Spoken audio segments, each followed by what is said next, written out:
An Abdillahi qala. Dari Abdullah bin Mas'ud ia berkata,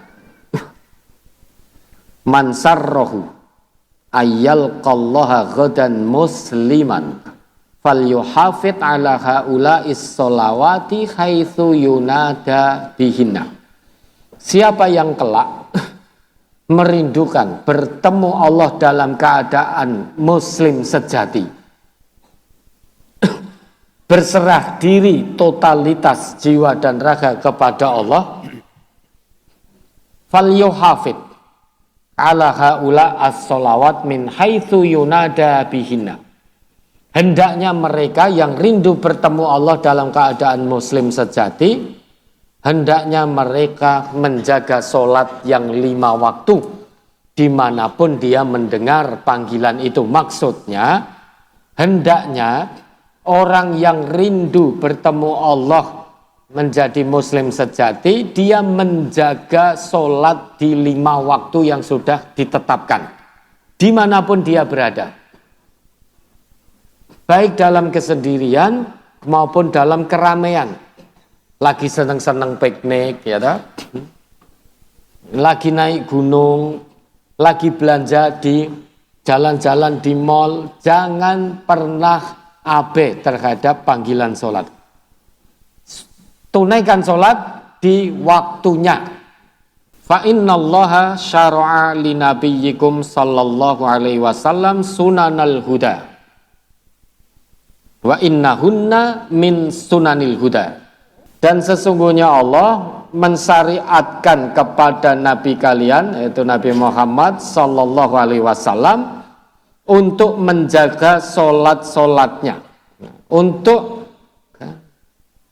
dengan sunnah-sunnah petunjuk itu. Allah mensyariatkan nabi kalian dengan sunnah-sunnah petunjuk itu. Wa innahunna min sunanil huda. Menjaga sholat itu termasuk syariat dari sunnah petunjuk Allah, sebagaimana syariat tersebut juga Allah turunkan kepada Nabi Muhammad untuk menjaga sholat itu. Walau annakum shallaitum fi buyutikum kama yusalli hadzal mutakhallif fi baitihi. Dan seandainya kalian sholat di rumah-rumah kalian sebagaimana orang yang tidak mau datang ke masjid ini, sholat di rumahnya.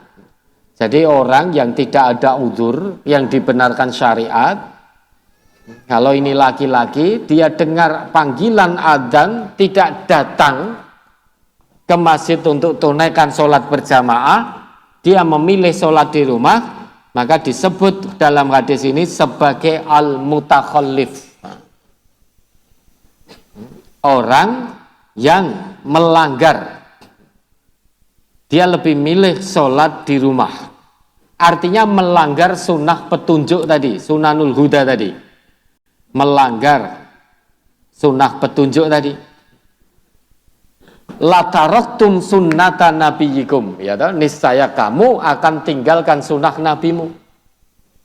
Karena nabi itu beliau selalu mendirikan sholat berjamaah di dalam masjid. Kalau kita lebih memilih menjadi mutakhallif, abe, dengar adzan tapi kita malas datang ke masjid, itu disebut mutakhallif. Lebih memilih menyelisihi sunnah Nabi.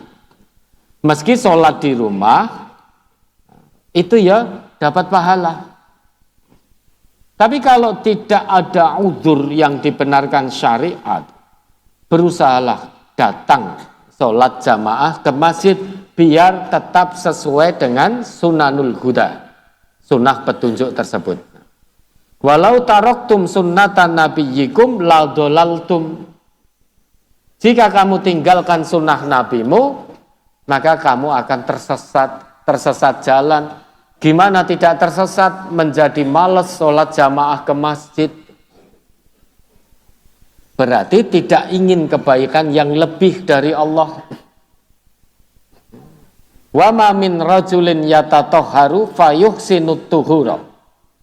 Tidaklah seseorang yang berwudu kemudian memperbagus wudunya, thumma ya'midu ila masjidin min hadhil masajid illa kataballahu lahu bikulli khatwatin yahtuha hasanah.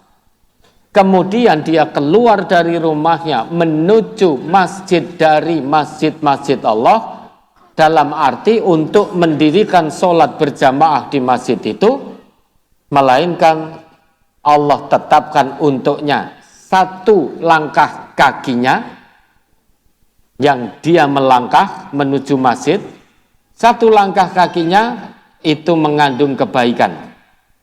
Satu langkah kaki yang lain itu mengangkat derajatnya. Jadi kebaikan tadi, kaki kanan melangkah diangkat derajatnya tinggi-tinggi oleh Allah. Kaki kiri melangkah dihapus dosa oleh Allah. Wa yahuttu anhu biha sayyi'ah. Kita kan ada dua kaki. Kalau kita berjalan ke masjid, satu langkah kaki ditinggikan derajat kita oleh Allah. Satu langkah kaki dihapus dosa kita oleh Allah.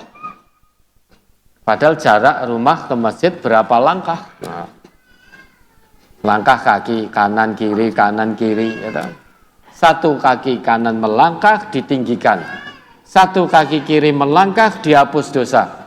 Kaki kanan melangkah lagi ditinggikan derajat, kaki kiri melangkah lagi dihapus dosa. Itu janji Nabi. Walaqad ra'aituna, dan sungguh aku, yaitu Nabi Muhammad, diperlihatkan oleh Allah. Wa ma yatakhallafu anha illa munafiq ma'lumun nifaq. Tidaklah orang yang sengaja bermalas-malasan meninggalkan jamaah di masjid kecuali dia seorang munafik yang diketahui kemunafikannya. Hati-hati Bapak. Kalau kita sengaja malas datang ke masjid, menurut Nabi, munafik. Nggak ada udur kok. Udurnya hanya malas. Malas itu bukan udur, malas itu penyakit hati. Penyakit iman, penyakit Islam, penyakit ihsan, itu malas. Salah satunya. Maka kalau kita tidak punya udur, hanya malas, hayya ala sholah, hayya ala falah, malas. Sibuk dengan dunianya, sibuk dengan medsosnya, sibuk dengan tongkrongannya, sibuk dengan kongko-kongkonya. Berarti punya sifat kemunafikan. Walaqad kana ar-rajul yu'ta bihi yuhada bainar rajulaini hatta yuqama fis-shaf. Dulu itu pernah ada orang yang malas datang berjamaah ke masjid, ya. Saking malesnya orang ini, biar hilang kemunafikannya, itu sampai didatangi rumahnya, diangkat dibawa ke masjid, sampai dimasukkan ke shaf gitu loh. Nanti diangkat 2 orang, gitu loh. Diapit 2 orang, dibimbing, dipapah, ayo ning masjid gitu loh. Sampai didatangi rumahnya, sampai dibegitukan, ayo ke masjid. Supaya apa? Supaya hilang sifat kemunafikannya. Karena untuk menghilangkan sifat kemunafikan harus dipaksa. Awalnya dipaksa, insya Allah lama-lama terbiasa panggilan hati, panggilan iman, panggilan takwa. Lebih baik dipaksa ke surga daripada sukarela masuk neraka. Kalau malas datang jamaah ke masjid, pertama masih sholat di rumah, nanti lama-lama juga malas sholat di rumah. Kita datang jamaah ke masjid itu Bapak Ibu, perjalanan kita saja datang ke masjid itu sudah 25 derajat diangkat, dilipat gandakan pahala kita. Begitu sampai masjid, sebelum masuk kita berdoa, masuk kaki kanan berdoa. Allahumma ftahli abwaaba rahmatik, amal soleh pahala. Sebelum duduk sholat 2 rakaat pahala. Begitu sholat berjamaah didirikan, kita ikut di situ 27 pahala. Dari berjalannya saja dilipat gandakan 25. Berdiri sholat jamaah di masjid 27. Ya. Kalau di rumah jamaah hanya 27, 25-nya nggak dapat. Karena nggak datang ke masjid. Ya. Pilih 27 juta, tambah 25 juta, atau hanya dapat 27 juta tok. Kalau masalah uang, ya. Kowe rene yo teko salat ya, ning masjid, ya. Kowe mangkat ning masjid, tak kei 20 juta, saya beri 25 juta. Begitu sholat jamaah tak tambah 27 juta. Kalau kamu sholat di rumah, hanya saya beri 27 juta. Pilih yang mana? Nah, pilih yang pertama toh, 27 dan tambah 25, jadinya 52. Itu kalau dijanjikan uang, ini semerintil kita. Ya. Tapi kalau dijanjikan pahala dari Allah, kamu berangkat ke masjid, datangnya ke masjid itu niat hanya untuk mendirikan sholat jamaah karena Allah, berangkatmu saja sudah dilipat gandakan 25 kali lipat. Nanti kamu dirikan sholat di dalam masjid jamaah tambah 27 kali lipat. Kenapa? Tidak ada udzur kok pilih di rumah. Bukan berarti sholat di rumah tidak sah. Insya Allah tetap sah. Tapi kebaikannya tidak bisa menyamai sholat jamaah di masjid.